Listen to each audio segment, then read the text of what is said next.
Nigeria is Africa's largest oil producer and the Niger Delta its most productive region. But those who've profited from its rich reserves are often criticized for failing to do enough about oil contamination.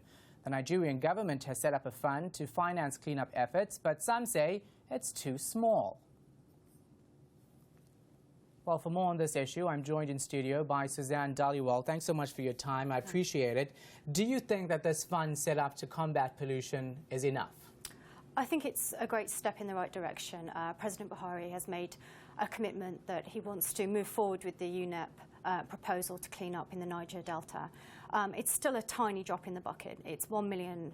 And what was recommended was $1 billion in order to move forward on what might be a 30-year restoration project. So obviously it's not enough, and there are grave concerns that civil society will not be involved enough in this process. So it isn't enough. What more can they do? What about the companies involved in this? Do they need to play a bigger part? Definitely. I mean, we're seeing with Shell. Shell has not made any commitment to put forward enough money towards the restoration, and there's been little developments with the remediation that they have done. We're still seeing in those regions there's still oil in the soil. Those communities have not been compensated for their livelihoods.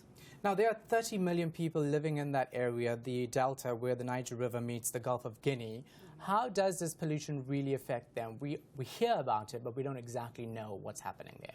Yeah, well, I mean, this pollution has basically devastated those communities. Those are communities that have relied on farming and subsistence lifestyles, so they can no longer continue to farm. So that has put them in, back in terms of their economic development, and it's also caused a lot of instability in the region as well. So this is a daily concern. Is there any way that anyone else, apart from the Nigerian government and the companies, can get involved? The UN had a scathing report put out. It took 4 years for the Nigerian government to actually act. There's only 1 million, as you say, in that fund. What more can be done? Well, I think there's definitely a lot to be said for grassroots movement and civil society. Civil society, first initiated and pushed the UN to have that report done. And as we move, this year is the 20th year anniversary of the execution of Ken Saro-Wiwa. So there will be a lot of mobilisation from civil society groups to continue to hear, like you said, about the reality of life for them, and for us in London to put pressure on Shell. Now, what about the government's role here as well? We know that they've set up the fund, there's been pressure, they only put in 1 million. Is there anything else in terms of legislation that they could implement to see that these companies cut back on pollution?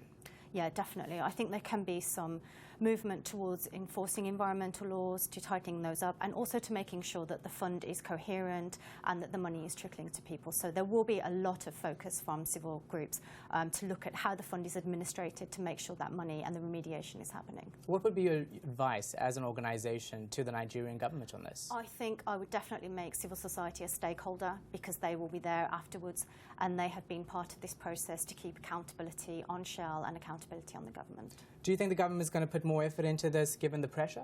I think so. I think, as I said, this is a huge year in Nigeria with the 20th year anniversary.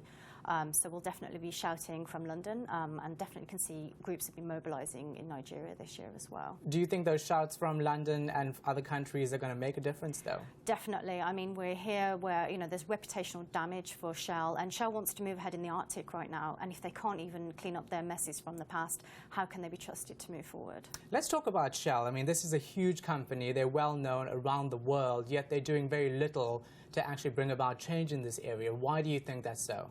Well, basically, Shell works for profits and not for people, and we're seeing they're completely reckless. They have not made any means to clean up their mess in Nigeria. So this is a company that basically does not hold the rights of humans in account. It doesn't even care about climate change. It knows that it's knowingly moving towards increasing our climate by 6 degrees. So it's a reckless company which needs to be held account, and that's a role for the London community here to really put pressure on them and reputational risk about what they're doing in other countries. Why have they been allowed to get away with this for so long, though? Well, I think that's because of the ties that they have with, the British government definitely work closely with Shell. We've seen the UK government and Shell undermining climate legislation in the EU. And I think they've just had the might. And that's what we've seen. We've seen big oil companies get away with pollution, same with BP in the Gulf.